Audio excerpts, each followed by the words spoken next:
All right, new show this week. First ever bass fishing live. We've had our outdoor show, primarily hunting show going on for the last 2 years, and we just decided we're going to start.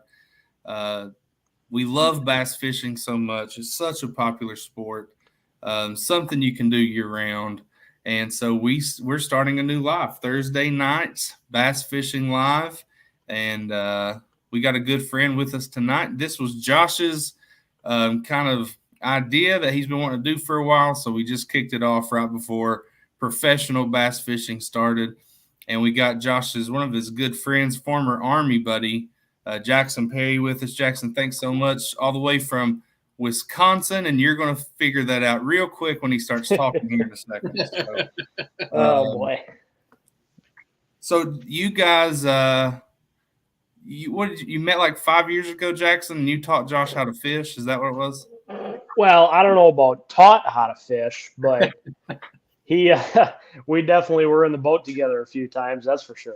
Hold on, I think, am I right that the first time you guys went in a boat together, you were stranded in the middle of Kentucky Lake? That is accurate. Yes, that is. That accurate. Yes. What Yep. happened? That was a motor that I had. It was an Evinrude Fick, um, and it caught on fire essentially in the middle of Kentucky Lake. Yeah. Dude, I remember Yep. we broke down, and it took us probably. I mean, we basically decided we're like, we'll just run the trolling motor until it's about dead. We'll head towards the ramp and just fish, and then eventually we'll get somebody to take us. And that's exactly what we did. We fished for like 4 or 5 more hours, and then finally, Yep. waved down a pontoon, and they took us to the ramp. Yeah. Yeah. Yep. Did you That's catch pretty any much fish? it. Did you catch any fish first trip out? We did. Yeah, I think so. Yeah. You had some Yeah, fish we in did. there. Okay. Did you have to get a tow back? Yep. Oh Yeah, and my what's god. funny about it is that we actually, when it first happened, we called. It was the dock. I can't remember what marina we were at. It But was Moore's Morris. Marina. We called them, and Jackson thought it was just a fuse at first, is what I believe we thought it was, and then Yep. they came out with a fuse. It wasn't a fuse, and he asked them. He was like, "How much would it cost to tow us back?" And dude, you can literally see the marina from where we're at, and they were like $250, and he was like, "Nah, we'll figure it out." Yep. it was literally less than 100 yards. I'll never forget that. But trolling motor was dead, so Yeah. What boat was that? that was my first Ranger that I had. I feel like Yep. Jackson. I've not talked to you in a couple of years, I guess, because you moved back to Wisconsin. But therefore, I felt like you got a boat like every 6 months. Yeah, for a while because I kept breaking them. Okay. Kentucky Yep. Lake will do that. It'll do that. Yeah, I bought that first Ranger. Um, that was that was an old piece of crap, but I mean it was better than what I had, so I bought it. And that one, caught on fire. The engine. I mean, it fried the wiring harness and everything else. So, and it was a fix. So I decided not to fix it, and I actually traded it to a guy in southern Tennessee that had a much newer Ranger with a Evinrude E-Tech on it, and I ran that boat pretty hard for a while, but then that one started overheating and having all kinds of problems. I mean, we put water pumps in it and everything that we could think of, and it finally got to the point where I was done sticking money in it. Even after we had got it fixed, um, so I just got a wild hair and I called up Jenna Marina and they had a boat on the showroom, kind of on a deal. So I went up there and bought it, There and you that's go. what I still have. Josh, now Josh, you're not you have a small boat, Mhm. so you've not really had to keep up with maintenance of a bass boat. But do you know what they say boat stands for? I know Jackson knows. I can't Absolutely. remember exactly what it You is. struggle with your alphabet, so But I can't.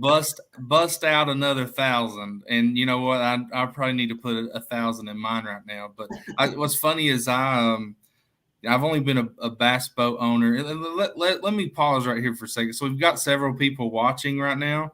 And if you're watching, this is our first show, our first live show on Thursday nights. We're going to be doing this every Thursday, talking about bass fishing.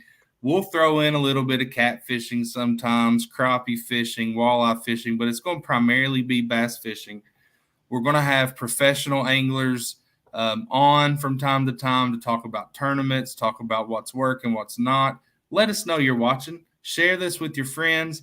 Tell your bass fishing buddies that we're going to be doing this. We want it to be a great show. We want it to be entertaining, informational, and we love to interact with the people watching. WO is a loyal viewer of our Tuesday night show, and he said, other than deer hunting and turkey hunting, he loves bass fishing. For me, it's bass fishing and deer hunting right up there neck and neck. So, WO, thanks for being here. But, I've been a bass boat owner for like three to 4 years now, I guess. Yeah, going on 4 years because it's when I bought this house. I bought the house and a boat at the same time. Probably not smart. But so the first year I had it, I decided, you know what? I'm taking it to Lake St. Clair, one of the largest lakes I guess you can fish outside of the Great Lakes. And I went by myself. I had a couple of friends that backed out on me the last minute. And leading up to that trip, I would see on the Lake St. Clair Facebook group at least one bass boat a week that went under. It capsized. It was floating. Yep. Crazy. And I was like, man, I got nervous. So lo and behold, I get up there. I launched the boat. I probably get about 100 yards from the ramp because I'm just a little nervous being out there by myself. And it's like being on the ocean. You look out at St. Clair and you see Canada, right? And at that time, it was the COVID year, so Canada was closed. But so I'm out there, and I look in my what do you call it? My bilge pump was like running nonstop. So I open up the back compartment and look, and there's water filling in my boat. Like the one thing I didn't want to happen happened. And I had a crack in one of my aerators? Is that what it's called?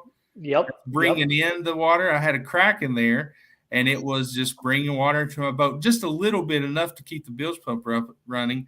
But I immediately, that first day, went back to the boat ramp, put it on the trailer, and I had to go and figure out what was going on. I went to all the little boat shops around the town up there, and finally we took the pump out. We just put a plug in that hole and called it a weekend, and it was fine. But my worst nightmare just about came true. Boats are just a problem sometimes.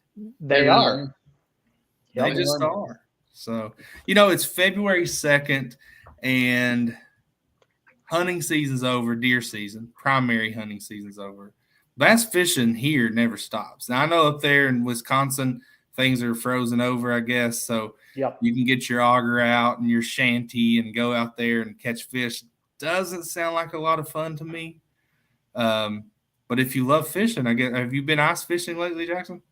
I don't do a whole lot of ice fishing, but I do have the stuff to go. I just can't stand looking down through a hole for hours and hours and hours. I watched a video of THP. This was probably 6 months ago, but I swear I think they were on Lake Winnebago, and they were spear fishing for sturgeon. Yeah, if I'm not mistaken.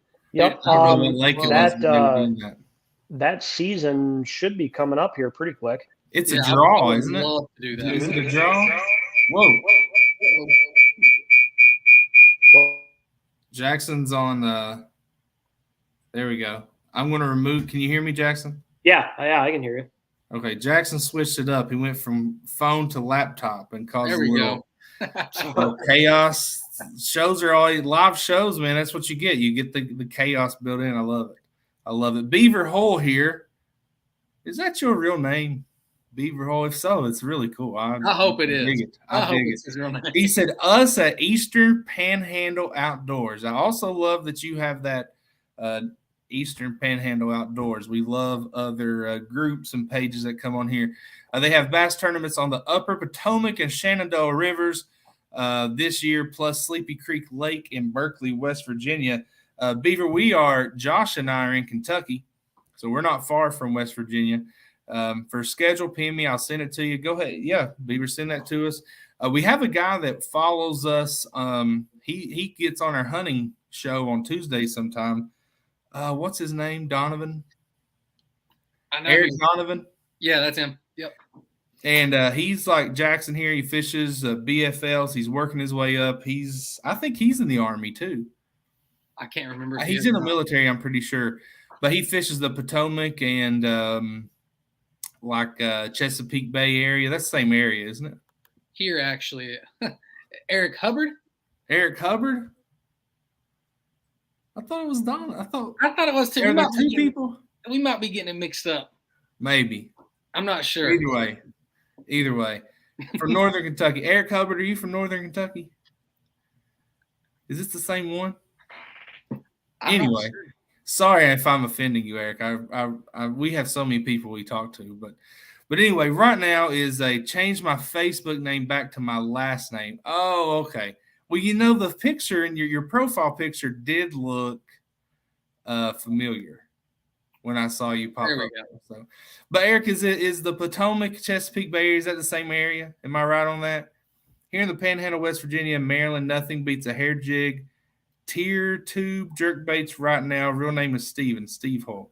I think he should just go by Beaver, but I guess you do. Yeah, Steven. I like it.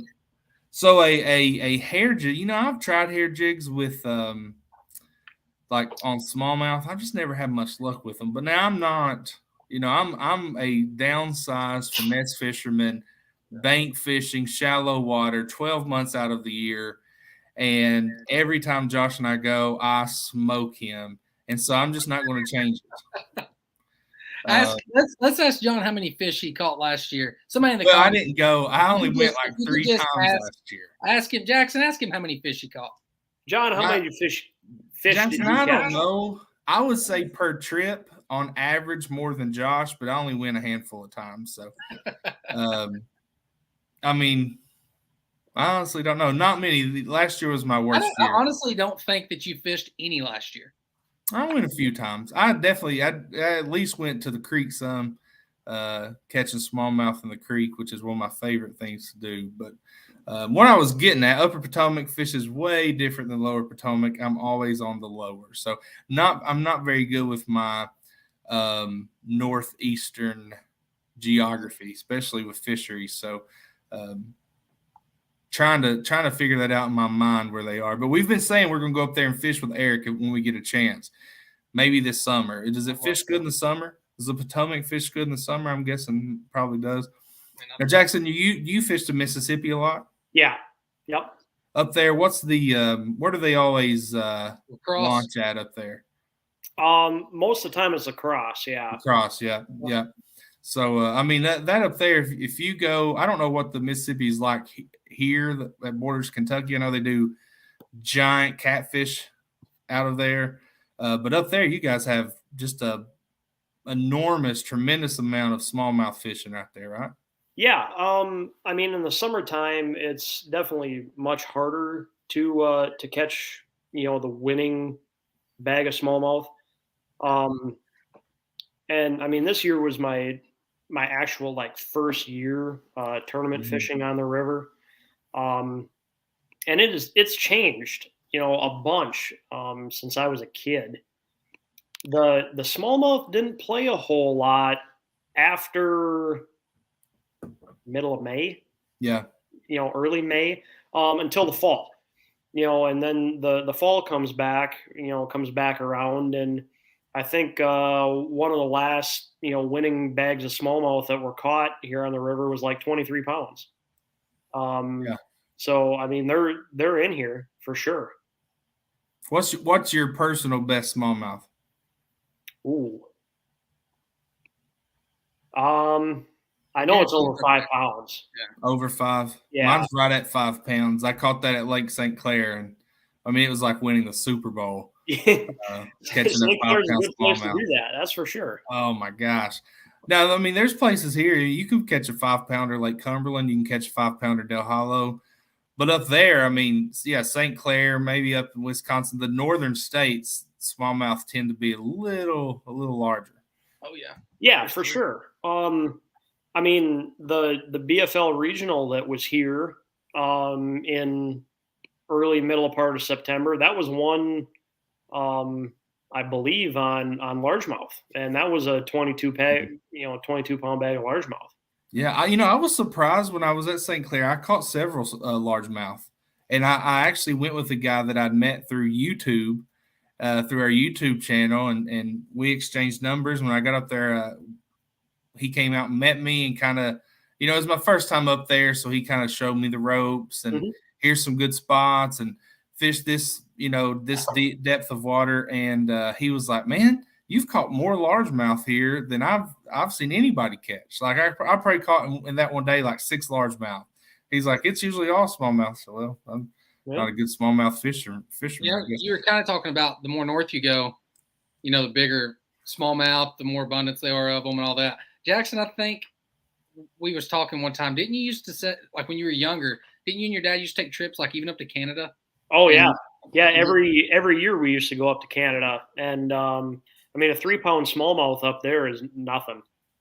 Yeah, I mean, you can catch 100 of them in a couple. Yeah, I was supposed to say numbers too. Mike is our buddy that helps us run Eastern Outdoors, and he's with us on Tuesdays for our hunting show.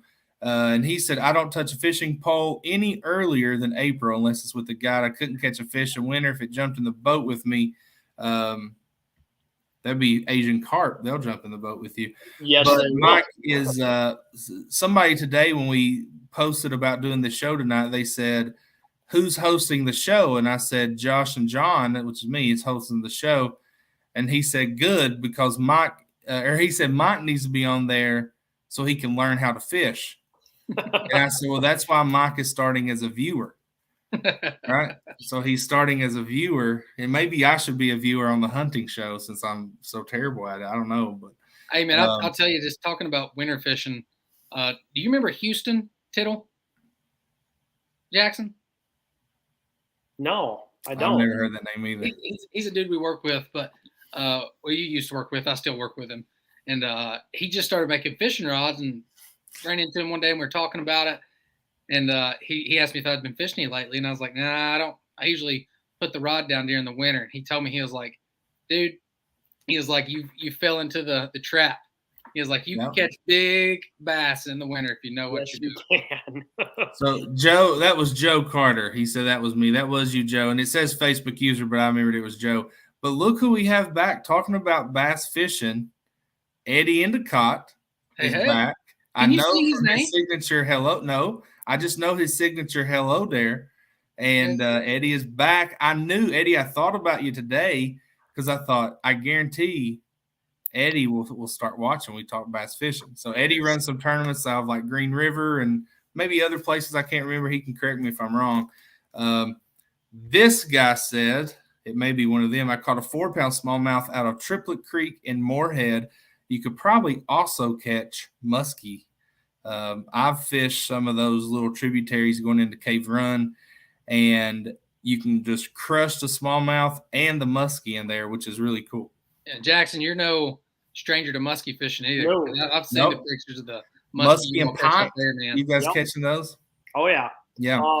Honestly, the biggest muskies I've ever caught have been fishing walleyes on a spinning rod. Yeah. Oh, spinning rod. Yeah. Mm-hmm. Do you use with the walleye? Do you use like any kind of leader that they're not going to bite through? Because muskie, I mean, they'll nip your line easily. Yeah, I mean muskies. I do 100 pound fluorocarbon snap swivel leaders. Yeah. But for walleyes, I don't. If I put it's braided fluoro leader, but it's 10 or 12 pound fluorocarbon. So same thing you'd use with bass. WO said he fished St. Clair the second time last August. We caught quite a few smallmouth. Several were caught at the mouth of the Detroit River. So my last morning at St. Clair when I went, I launched. I stayed like at the north section of the lake. So on my way home, when I left, because checkout's like 10 or 11, I launched from the Detroit River and fished down there. But barges were coming through, and once again I was by myself, and they were terrifying. It was like I felt like Jack from the Titanic. So I just came on home. I came back to Kentucky. I mean, I've seen pictures and the videos of when you went, but then even when you look at a map, like when you fish Kentucky Lake, Barkley, you got all this structure and places to fish, but then you look at a map of St. Clair, and it's like you're in the middle of nowhere. It is. And here's the thing. The deepest part of the lake's like 15 feet. So you're like, oh man, that's nothing. But with the traffic and the wind, you'll have like 3 to 4 foot waves. Yeah. And you really need like a deep V or a like modified V boat to really navigate that lake the way you want to. With a really long trolling motor, that's one thing I learned. The guy told me, he's like, when you come back, you need a longer trolling motor, because when you're just on the lake, your trolling motor just comes up out of the water. So it is. I can't wait to take you. I hope we get to go this May. I'd love to, but I will not go after Memorial Day until the fall. It'll have to be because, dude, those speedboats, it's just not worth it. And the little 18.5 bass boat. That's terrifying to me. Just because the first time my first time ever on Kentucky Lake in a boat was with Jackson. It was in your Ranger. It was the same day it broke down. But dude, we're like, auto speed going out of the dock. And he's like, all right, are you ready? Let's go. And next thing you know, it's 71 miles an hour down the channel. Terrifying, dude. Like there's no moving up, dude. But there's been some rough times that we've went out on Kentucky, and it was pretty terrifying. But then you tell me stories. I've also heard you tell stories, Jackson, about up north. Is it worse up north than it is on Kentucky Lake? Honestly, Kentucky Lake is probably one of the roughest lakes. Has to be. I've ever fished. Now, the wind has to be blowing out of the north or the south. Yeah. If it's blowing out of the north against the current, then it really gets rough. I mean, a 10-mile-an-hour wind out there, it's rough. Yeah. And then you've got like sandbars that are like, 100 yards out into the lake that are 6 inches deep that you don't even know about sometimes. Yeah. People get stuck all the time. Yep. I mean, up here in the Mississippi, it's worse because it changes every year. Yeah. I mean, there'll be sand, a sandbar one place one year, and the next year it's gone. So your map is never accurate. No. I mean, it'll get you close. Yeah. But hopefully not too close. Yeah. Hopefully not too close. There you go. I mean, I work on them, every day, and yeah. I think that's a good start there. Joe says, where's your guest from? So this is Jackson. Jackson, tell us, you and Josh are both soldiers, and then, Jackson, you have left the Army after your time was up. So just tell everybody a little about you, how you and Josh met, and what you've done since you left Kentucky. So me and Josh met, what was it? Fall of 2018? Yeah. When we went? Yeah, we deployed to the Middle East together, came back, obviously, and I recently got out of the Army just over a year ago, moved back to Wisconsin. I moved to Onalaska, which is right next to La Crosse, and just started tournament fishing on the Mississippi. I grew up in a little town about an hour northeast of here. So it was good. It was good to come back. That's for sure. Oh yeah, I can only imagine how much you've missed. I can only imagine, dude. Speaking of, when we were deployed, it seemed like every morning I'd wake up, I'd go into the office, Jackson's already there, and he's like, it's like something new every morning. He's like, did you see that new jig they released? So you guys were in the desert of the Middle East where there's not enough water to hold a fish. Well, you know, I'm sure there is in places, and couldn't get fish off your mind. For sure. Yeah. I mean that was it. It was doing our job and thinking about fishing. Yeah. So you were a mechanic in the Army, and then now you are still a mechanic for where? I work big outfit. What's that? It's a pretty big outfit you work for. Yeah, I work for Team Marine Service. We're right here in La Crosse. My boss has his own YouTube channel that's getting to be pretty popular. I encourage everybody to check it out. It's a lot of fun. Just what's it called? Team Marine. Yep, Team Marine Service. I mean, we try to make it as fun of a day as possible when we go to work. But I really believe we're the best shop in town, especially when it comes to tournament boats and guys that need their stuff fixed when they come from out of town, and we take care of them. At least we try. What's your boss's name? I can't remember. Andy. Yes, I remember before you got out of the Army that I was looking at boats, and I got on YouTube and was all of a sudden I ran across his channel, and this is before I even knew he was going to work there. And I'd like start watching all of his videos. I'm like, dude, this guy's hilarious. So then I remember like one day at work, or I'd called you and I'm like, hey man, have you ever heard of Team Marine Service? And you was like, yeah, I'm going to work there. And I was like, whatever. No, you're not. And sure enough, there you are. But like Jackson said, man, if you're looking for a boat or just like electronics or anything, you just want to learn about boats, dude, his channel it's really good. Yeah, not only good, but it's informative. But I will tell you this is he does have expensive taste. He 100% does. But I'm a firm believer in you get what you pay for. So especially in the boat world. Yeah, not that if you want an 18-foot bass tracker, if it's what you want, that's what you want. You can make it work, absolutely. But when he's talking about like the high end, like that's what you want. He does reviews on everything though. So what he'll do is if you're wanting to buy a aluminum express or a fiberglass Vexus or whatever it is, he will be 100% truthful in his review, and he does not care to say this boat is trash or this boat is excellent, right? So that's really, if you're buying a bass boat, I mean, that is a resource you need to check out. I mean, I bought my bass boat used. It does exactly what I need it to do.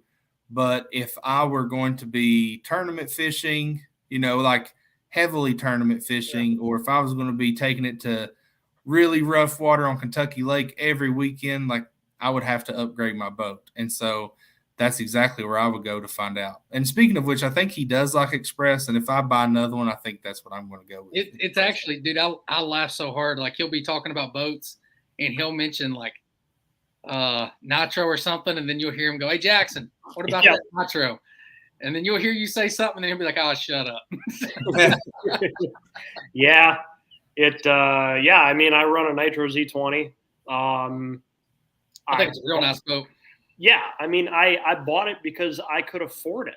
Yeah, it wasn't a $100,000 boat, right? And it's done everything I've wanted to do. I mean, it has had its problems, quality control problems, but I mean, it's hard to look past it, and I mean that's why it was the #1 selling boat in America for I think a couple of years now. Don't quote me on that, but I think a couple of years. Nitro's pretty affordable.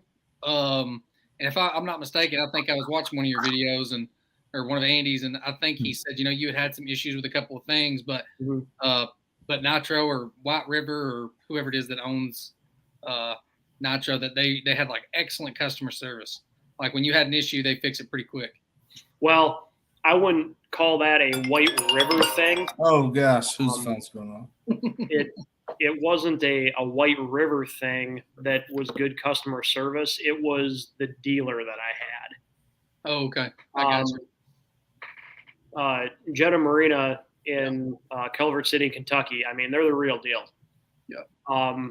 Otherwise, I mean, since I moved back up here and not having Jeddah so close to me, I've had to, deal with other White River Marine dealers, and customer service is just not on the priority list. Right. But with Jeddah, it was. So I really do think it depends on who you buy your boat from. Yeah, I think I remember you saying that before too. That Jeddah Marina is like they're definitely good to work with and a good boat dealer to go to if you're looking for a boat out in Western Kentucky. So shout out to them if you're in Western Kentucky, Eastern Missouri, close to Kentucky, Lake Barkley. Jeddah Marina is definitely a place. If you're looking for a boat, they'll hook you up. So it's worth the drive. Oh yeah, I mean, it is. Yeah. Yep. So February, cold temps, all the lakes are cold. A lot of people are staying home. Is getting that time where people, if you're going to go bass fish and you're going to a solid lake, I feel like, and you guys correct me if you think I'm wrong here, because I'm not the expert. And I'll default to Jackson here because he's fished more than both of us combined. Absolutely. I feel like right now people are either going very small, downsizing, going slow like a Ned rig, or they're throwing like a big glide bait. So if you, Jackson, let's say you have five rods and reels set up, what's your go-to this time of year to, one, ensure that you're getting bites, but also that you're trying to get big bites? Where am I fishing at? Well, that Kentucky Lake. There you go. I'm going to Kentucky Lake right now. A place that's not frozen over. Yep. If I'm going to Kentucky Lake right now, I'm taking a jerkbait for sure. Yeah. Now, is that clear on water only? No. Okay. If I can look down and see 3 feet in the water, give or take, I'm throwing a jerkbait. Okay. It especially especially ones like this one sitting on my counter, Mega Bass. Oh, yeah. Yeah, it's an expensive jerkbait, but it really does shine in the water that doesn't. And what I mean by shine is I really do think it works better like their actions as it darts through the water. But if I'm going to Kentucky Lake right now, I'm definitely taking a jerkbait with me. Yeah. So are you, when you're throwing a jerkbait, are you, and I've seen guys do it differently, and my favorite bass fishing resource is Tactical Bassing. I'm sure you're familiar with them. And so one thing that they do when they're throwing a jerkbait is they reel as they twitch. A lot of people twitch, reel, twitch, reel, twitch. They reel as they twitch and then let it rest. What's your technique there? I mean, typically I'm going to start out with, 2 twitches and reel up the slack, but you never want to work it on a tight line. So I always leave a little slack there. I'm always starting off with 2 or 3 twitches and then let it pause. The colder the water, the longer you want it to pause. Yeah. But with forward-facing sonar now, you can really dictate what those fish are going to want, especially if you see them, they're there. And if they start chasing it but don't hit it, I mean, you can change up your retrieve. It's completely changed the way that I've looked at, especially jerkbait fishing for sure. Yeah. Yep. And someone here, WO said February, March on Kentucky Lake, he's using the Alabama rig, which I know is a tournament fishing. Are those banned in the BFL and that level too? No, they're not. Okay. Me personally, I don't even own one. Yeah, they're for me. I have a couple, and for me, they if I don't catch something on them pretty quickly, I put it up because I just feel like they're such a pain to throw. But now I've been with friends who have caught a ton of fish on them. So maybe I'm just doing it wrong. I mean, they're definite fish catchers. There's no doubt. But Josh was actually in the boat with me the last time I threw an Alabama rig, and I threw it for 3 casts. Yep. 3 casts and hung it up, broke it off, and I'm like, yeah, that's it. I'm done. We were. I hate that thing. I think we were at Lake Bashir. Yep, we if were. I'm not mistaken, and you were throwing that thing. But dude, You got stuck on a lily pad. It's exhausting throwing that thing. It is. Dude. Like, it is. Yeah, I mean, you have to have a rod and reel setup dedicated to it. But I don't know. I'd rather catch them some other way. I really would. Yeah, and so that's me with you guys. You guys like to go to Kentucky Lake when the water's up and flip, a big. Yep. Don't say it. I can't even think of the name, but you're flipping it in the bushes. Yep. And I hate doing that. So I do what I call finesse flipping. It's just what I call it to aggravate Josh, really, is I just get a little rugby hook, EWG rugby hook, and a little Zoom Ultra Vibe crawl. And I just flip on the outside of the bushes. And I caught fish the last time we were there doing it. You did. I remember. Caught a lot of fish. It was a lot of fun that day. But I hate that big heavy weight on there and that big pole, rod and reel, and I just take the spinning rod. And dude, Jackson introduced me to flipping bushes probably 2019, I believe, maybe. And yeah, probably somewhere. That is by far. All I know is every time we talk, I just want to go flip bushes. That's it, dude. He introduced me to that. Bro. Flipping bushes is so much fun. And we got about 15 viewers right now. What is your favorite way to fish? Do you like to crank? Do you like to finesse fish? What's your favorite way, Jackson? Man, I'm flipping. I mean, that's it. Yeah, if the conditions are right, I'm picking up the stick and I'm flipping. Dude, it's just so much fun. It really is. I don't know what it is about it, but when you just flip that certain bait over in there, like just that little hole in that bush, and all of a sudden you barely feel that tug, dude, and you jack them up out of there, dude. There's nothing like it. So WO is flexing here in the comments. His personal best smallmouth on Kentucky is 7 pounds with an Alabama rig. That's a giant. I've seen some big ones, and Mark Menendez, who hopefully we'll have on this show eventually, who's in the Bass Elite Series. He told us probably 2 years ago that Kentucky Lake is an underrated smallmouth fishery, and that it's on its way back to where, maybe not where it once was 5-6 years ago, but it's on its way back. It's climbing back up to be a solid fishery. And so I don't know when WO caught that, but he was talking about that. Mark Menendez was talking about that 2 years ago. Joe likes to use crankbaits and Ned rigs. I am a Ned rig, shaky head, wacky worm guy. Yeah. Those are my 3 go-tos. The most fun I have is throwing a wacky worm on top of grass and just letting them come up and smack it. I think that's the most fun. You guys like to pitch down in the grass. I just like to watch it, jerk it on top there a little bit and let them come up and hit it. Jackson can speak, on Kentucky Lake as well with, the smallmouth fishing, because when we first started fishing it, dude, it was awful.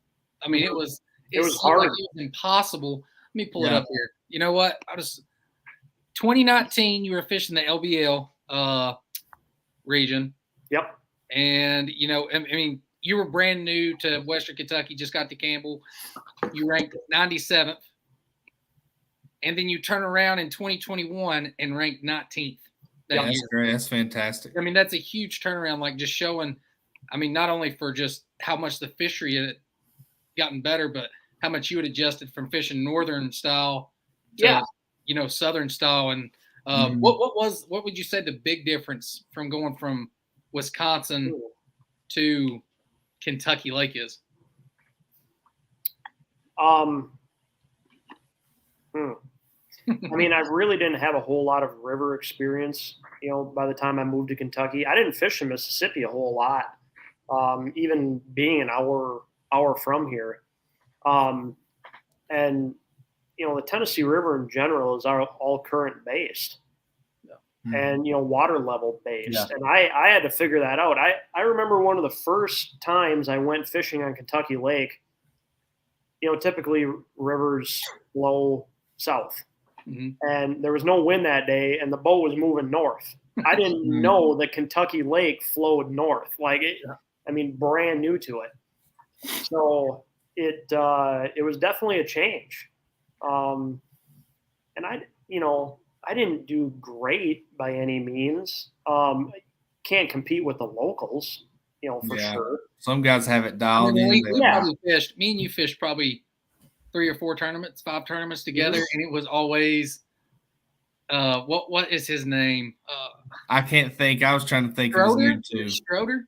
Yeah, I mean, they catch them for sure. I mean, it seemed like the top 5 dudes, most of the time, it was always – and, dude, they've been fishing those lakes for, 40 years. Yeah, for a long time. And so, you can't take that away from them. But I still think, dude, it's pretty impressive in my book to go from 97th your first year to 19th and then fishing the next – what was the next tournament you fished when you qualified for – was it the regional or the? Yeah.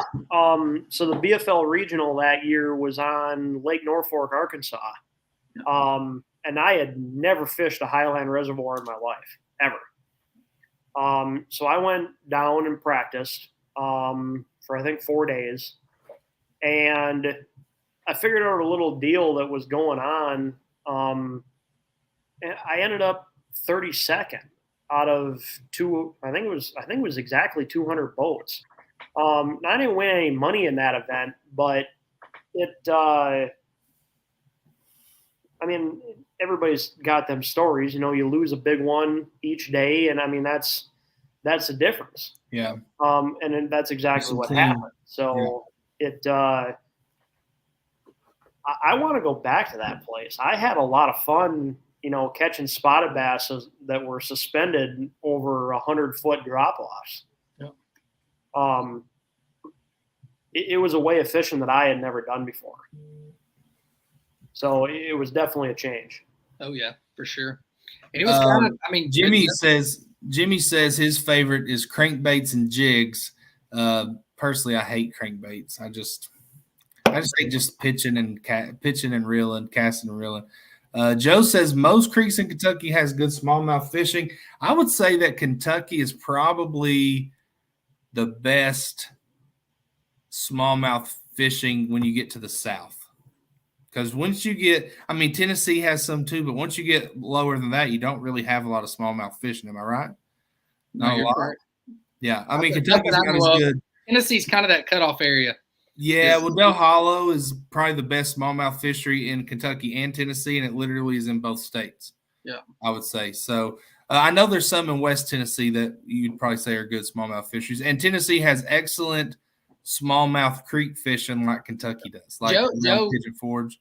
Joe Carter's right on it though, man, because I mean that's how I got into fishing, was fishing creeks in Kentucky. Oh yeah, absolutely. And dude, I can't count how many times we've caught 40, 50, 60 smallmouth in a day just waiting. Oh, yeah. The biggest smallmouth I've ever caught was 4 pounds in eastern Kentucky out of a little creek.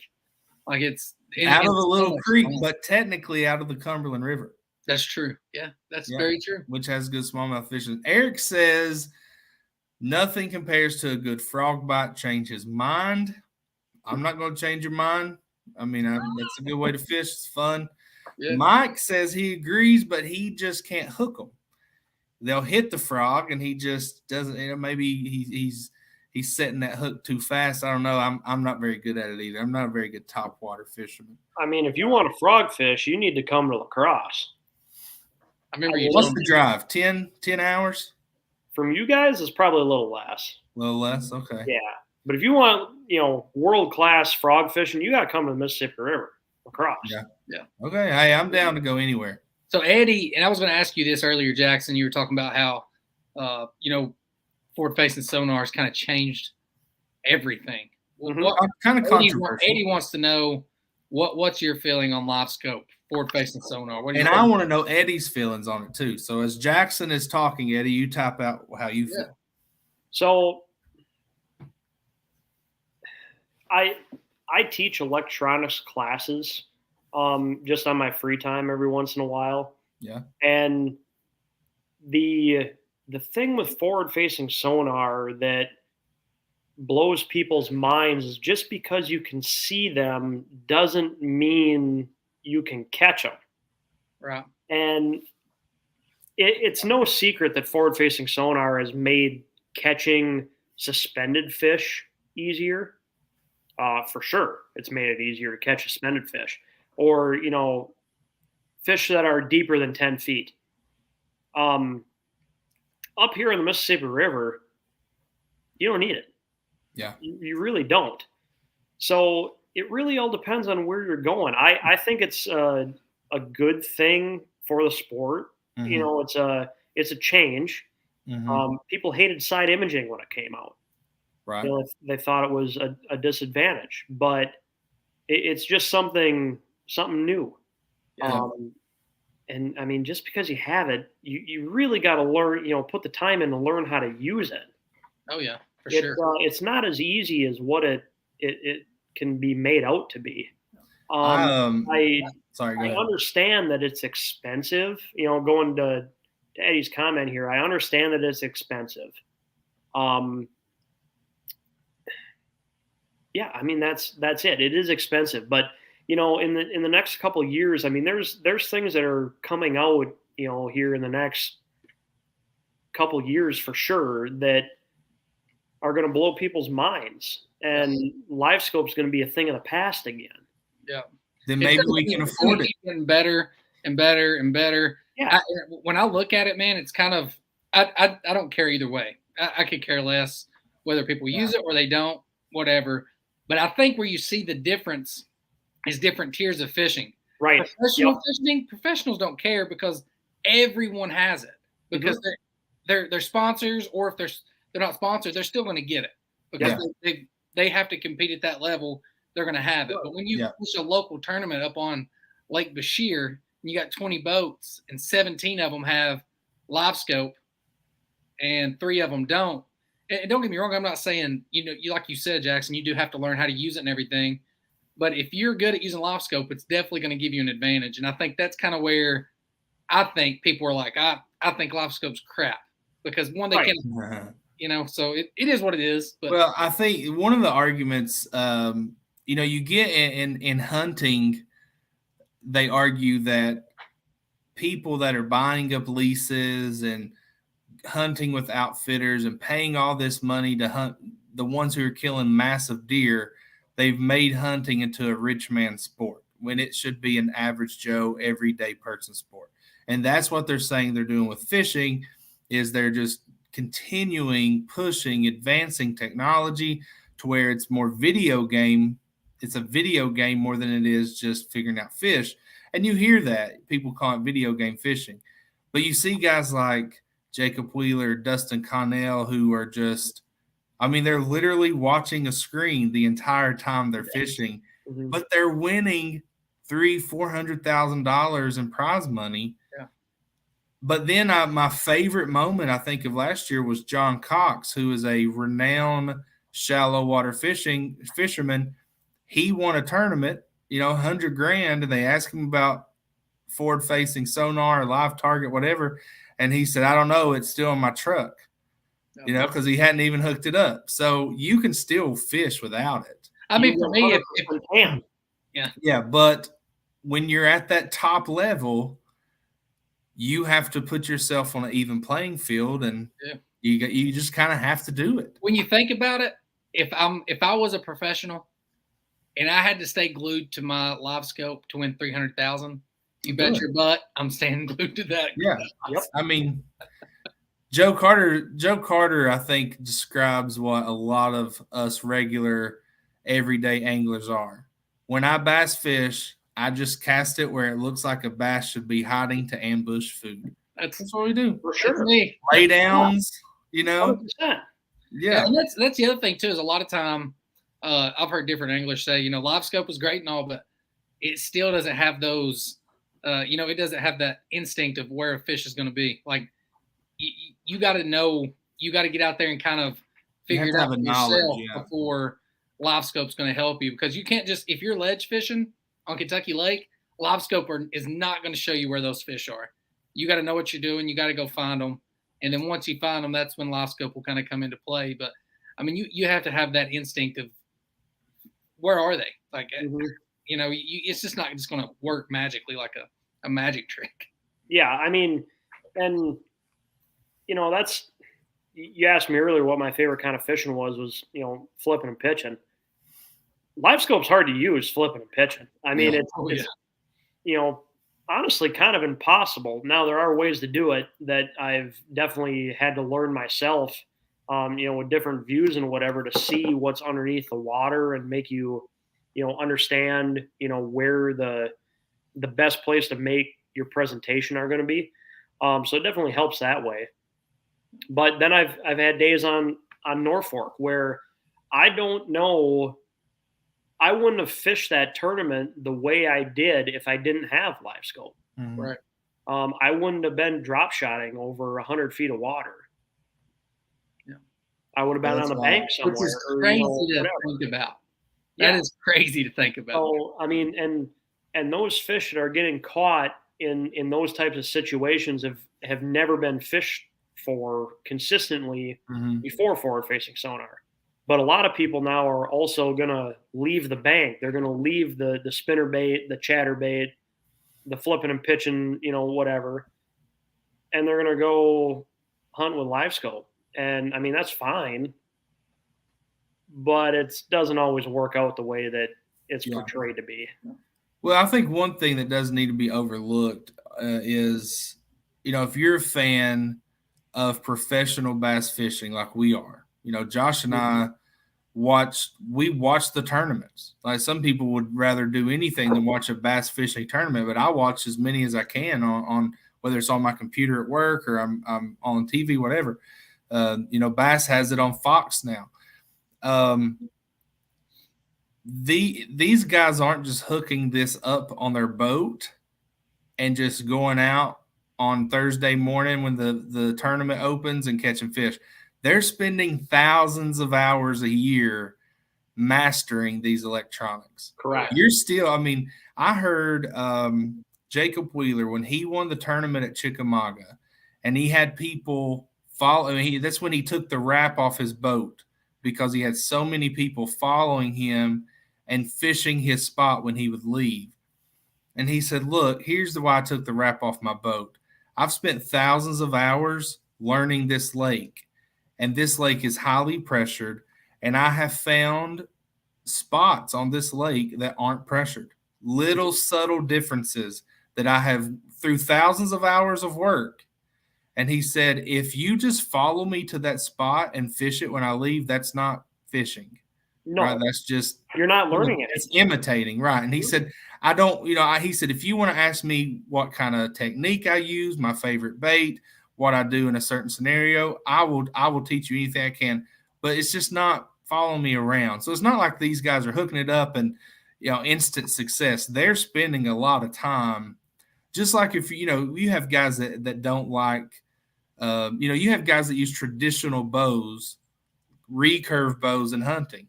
Yep. Well, just because I use a compound doesn't mean I can just pick it up off the rack and go out here and kill a deer. I have to spend, not thousands of hours, but a lot of hours tuning that bow, getting it in the shape that I need it in, honing it in with my sight and to kill a deer. It's the same thing. Just, technology is a good thing. I probably will never have.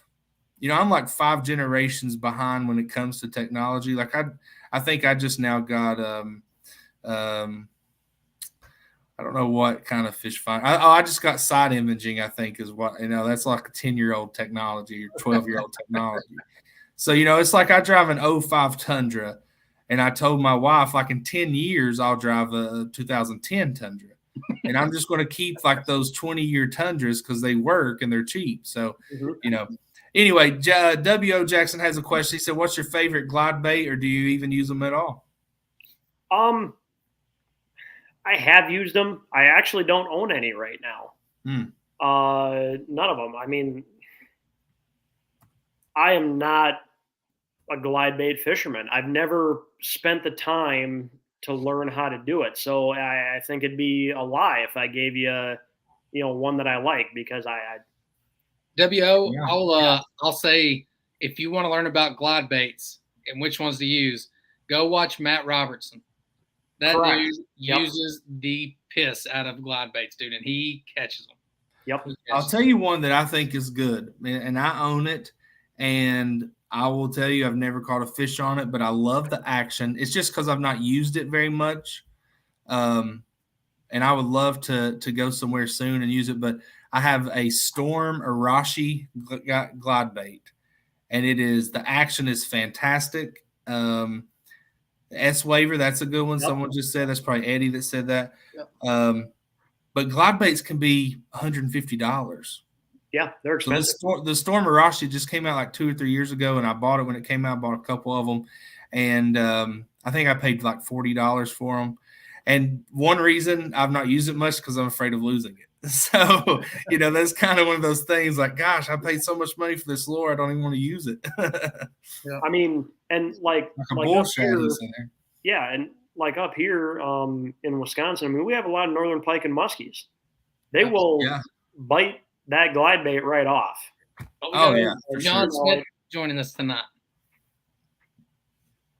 Yeah, I just have never taken the time to learn how to use them, nor I don't know if I've ever been to a place where it would have put more fish in the boat for me. Well, it's like when I ask you, what 5 setups you're going to have, and your first question was, where am I fishing? Mm-hmm. A lot of times you don't have a need for that, especially in tournament fishing like you're doing when, it's going to start in March or whenever you guys start up there, maybe a little later. But right. Eddie says spinner. Oh, first of all, John, this is our new show on Thursdays. It's focused solely on fishing. So you're going to have to come join us again. This is our first night. We're going to do it every Thursday. Tuesday, we're focused on hunting. Thursday, we're going to focus on fishing. And I've just got 2 busy nights out of the week now. So Eddie says spinner baits, period. Enough said. Catch big ones year round. My favorite. Here's my thing about spinner baits. I'm terrible at it, and I just don't have the patience. Like, I've talked to several people, like, man, who are good with spinner baits. And they're like, just take one out there and refuse to use anything else. Mm-hmm. That's how you learn. And I do that, and about 10 casts in, I'm switching back to a shaky head or a wacky worm or something. I'll say fishing with Jackson, one thing that I learned was, being patient with what you're using. Because, dude, I've seen you pick up a spinner bait and not set it down for like 6 straight hours. Ugh. And then all of a sudden, dude, you got 5 in the boat, because, I mean, it definitely takes a lot. And I'm not saying don't switch it up sometimes, because you definitely need to at times. For sure. But, dude, if you're patient, you'll learn how to use them. I promise you that. Yeah, Eddie says, really, every Thursday? Yes, he's so excited. And we are too, Eddie. I love it. Yeah. Josh and I, look, I've been hunting like 3 or 4 years. We were bass fishermen before we were anything. And so it is really – deer hunting's up there. I do love it. But, bass fishing, we can't get enough of it. So when it comes to entertainment and things I like to watch, I much rather watch bass fishing than deer hunting. So I need to Jacob Nant said another day. I guess he sent another day at work. Josh told me he learned everything he knows about fishing from John. Jacob, he finally. But I was wondering if you would ever admit that. Call me out like that. I guess I'll bring up that button buck he killed towards the end of the year. Well, that's okay. Button bucks are they're legal. They are legal. Yeah. WO said he's going to check out Matt Robertson. Matt is near the top of the list of guys we want on here. And we've talked to him and his wife, girlfriend, not sure about it. And hopefully he'll make it on. The thing is, when they start in their tournaments, they're very difficult to get a hold of. But we think we can mix it up enough to have somebody on. And we're going to have guys like, Jackson's working his way up. Jackson's a heck of a fisherman.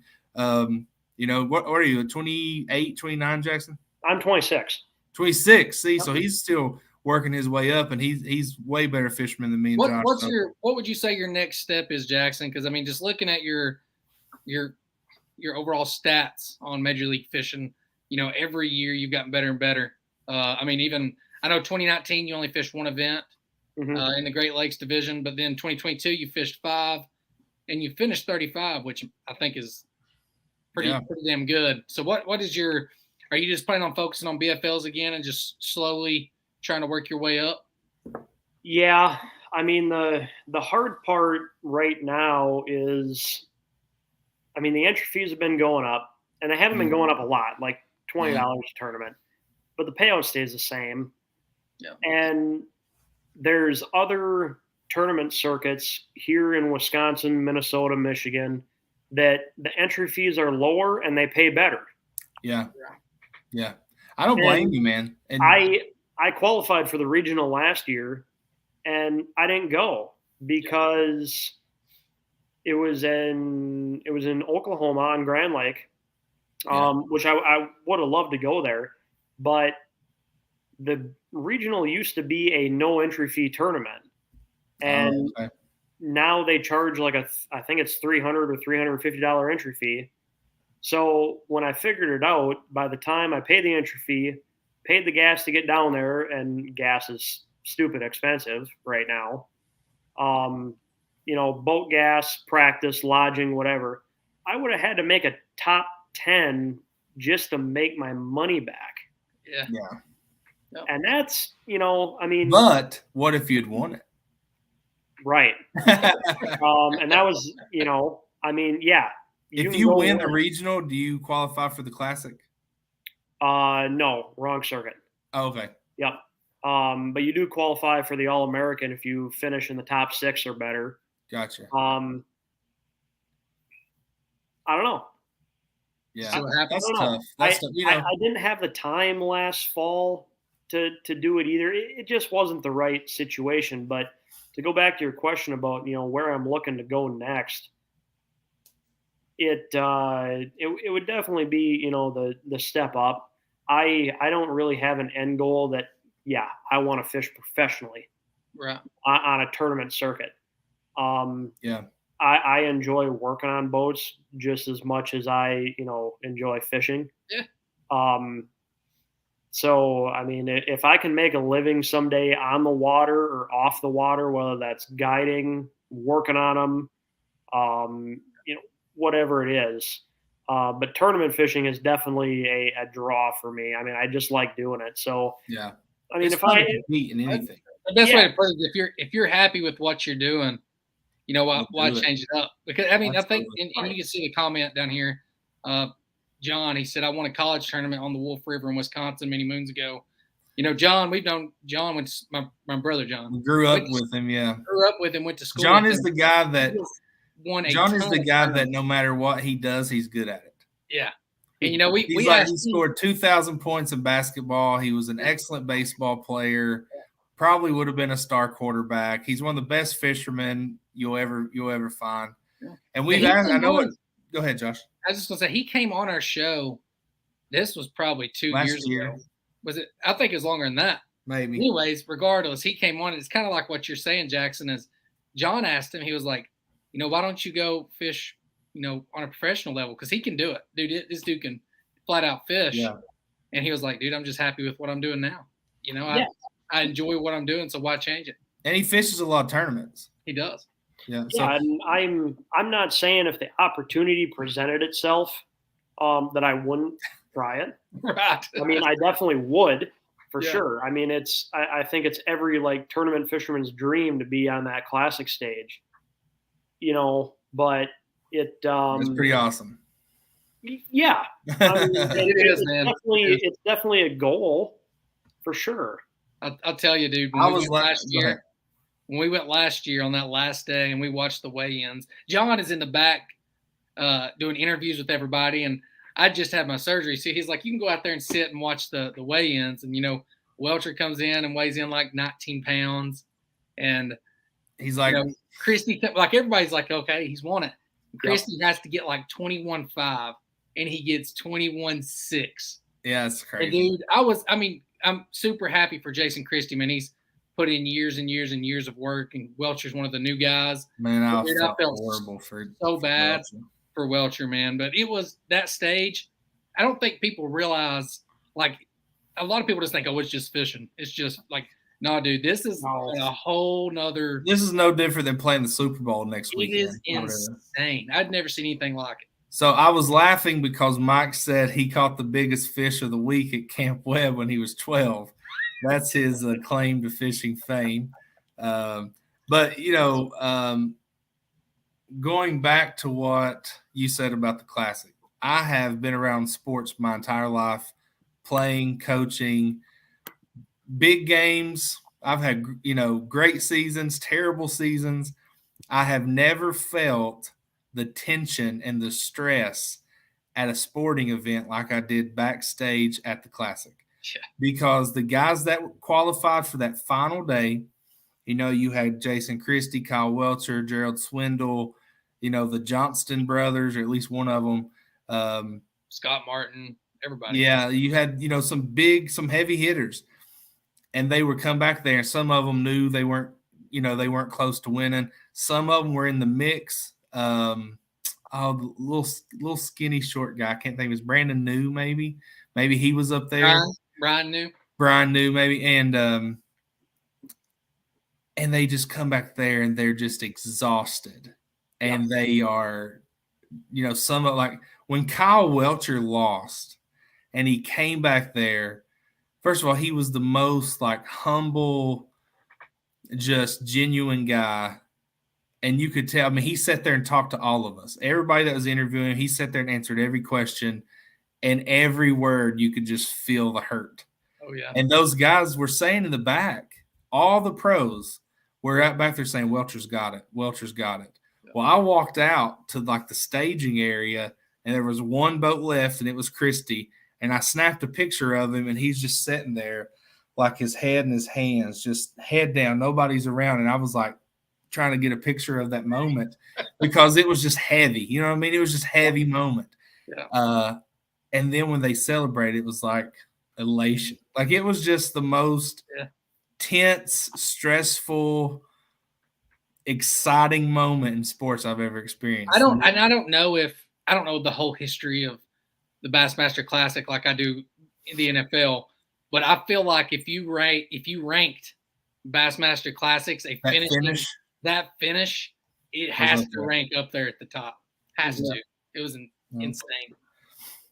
So in Jackson, I'm sure whether it's the Classic or it's your local tournament trail, when you're in contention that last day, those last 3 hours, and you've got 3 fish in the boat, I mean, the pressure's on. Oh yeah, for sure. I mean, that's the thing with fishing. You get beat more than you win. Oh yeah. Yeah. I mean, unless you're Jacob Wheeler, of course. Yeah. Somehow he just does it every week. Yeah. I mean, anybody that's been in a tournament has been there. Yeah. It does. I mean, there was one this year. I didn't have a bite before noon, and I weighed in at 2. Yeah. And I made an adjustment, came in with 5. Yeah, that's crazy. And that's all it is. So I squeaked out of that one with some good points, but it happens. John said pre-fishing all week, tournament days, media, stress of catching them will physically and mentally exhaust you. Yeah, I mean, Josh and I were just there interviewing guys, and we were exhausted. Yeah, and to be honest with you, to speak on the media part, you almost, when they come back there, you almost feel bad to even ask them for an interview because they got to go back because they were like 30 minutes away from where they put their boats. Yeah, you got to rig all their stuff back up for the next morning, travel back to the hotel, sleep for like 2 or 3 hours, and then get back up, do it again. Yeah, that's true. And John, he fished at EKU, and I'm pretty sure, John can correct me, I'm pretty sure he was an All-American. And like I've seen the picture of like I don't know if you call it a yearbook, but it is like a picture of all the bass fishing All-Americans. And here's John Smith from Harlan, who we grew up with, and Jordan Lee and Dustin Connell and these guys. So that's why we say, like, dude, go after it. But, he's a teacher. He's a basketball coach. And he's still, you can see his picture out there. He still slays the fish. So he's got it pretty good. And here's the thing, our buddy Jason Kenner, who helps run the Kentucky tournament trail, which has become a really big trail out of Eastern Kentucky. We were both teachers, and we were talking one day that, we make more than a lot of those guys. We make more money per year than a lot of those guys do on the trail because most of the winners, it doesn't change up a whole lot, unless you're winning routinely in the top 10, you're not making a whole lot of money. Especially like Jackson said, when you're driving and gas prices are high, and you got to pay for your food and your fuel and your lodging and whatnot. So it's tough. John said, "Yeah, I only had to fish against some average pros." Average pros, I wish that they would do like a recruiting class for fishing just to see where he ranked up there with the rest of them. I could imagine you'd be up there, John. The Lee brothers may have been ahead of him, but he'd been up there, I'm sure. I believe so. Yeah. So, well, fellas, I think it's time to go. Jackson, how can if people want to follow you? I know you got a fishing page. Yep. Team Marine, you work for there. You got a lot going on. I mean, your whole life, your job and your hobbies all revolve around fishing. So, how can people follow you if they want to and see kind of how your year goes? Facebook, Instagram, at Jackson Perry Fishing. That's that's the best way. Gotcha. And two, I got to throw this out there. I'm wearing this sweatshirt. These guys are definitely been raise up a little so we see it. Yep. SRD 20. It's a new company, and I don't need to push people for anything, but I really do believe in this stuff. It is a boat cleaner. Okay. They're a relatively new company, and I would appreciate if everybody would check them out too. Is that their website, SRD20? Yep, SRD20.com. Okay. Just boat cleaning supplies? Yes. Okay, gotcha. Yeah. And I mean, that's I think that's one thing people need more awareness of, because we get so many we carry so many different things from lake to lake that can be harmful. That was one thing I did really wrong when I first started taking my boat to different places. I never washed it afterward. I never owned a boat. Our dad owned a boat that we never used, so I just had to learn on the fly. But Jackson, you needed some of that SRD 20 when them Asian carp was jumping into you. I know it. They would have definitely been helpful. That's for sure. So, all right. Well, Jackson, I tell you what. Here's what we're going to do, Josh. If Jackson qualifies for the regional this year, Eastern Outdoors, we will pay for your entry fee, Jackson. Okay. We'll pay the entry fee. What would it be, like September? It'll be in October. October, yeah, we got it. So if you qualify, we'll pay for that. All right. And that'll help you get on the road there. Sounds good, guys. That work? Yeah, absolutely. You have our logo on your jersey, right? Yep. There you go. So we'll pay for your entry fee to the regional, but you got to qualify, Jackson. Pressure's on. Hey guys, thank you this year. I know that. Thank you guys for watching. This is our first night of what we're calling Bass Fishing live podcast style show every Thursday. Jackson, thanks so much for being our first guest, and we'll bring you back on after you win a big tournament this year. And we're gonna have, we've already reached out to some names that you'd probably recognize in the bass fishing world, and we're trying to line out schedules. We'll be at the Bassmaster Classic in Knoxville this year, not a very far drive for us, and that's on a Thursday, so we'll probably be going live right from the Classic. So hopefully we're going to make this a big bass fishing show for people to enjoy, and we appreciate you watching every Thursday at 9. We also have our hunting show Tuesdays at 9, so we're staying busy, but we appreciate you guys, and have a good night. We'll see you next week. Josh, Jackson, thanks, guys. Thanks, guys. Yep, we'll see ya.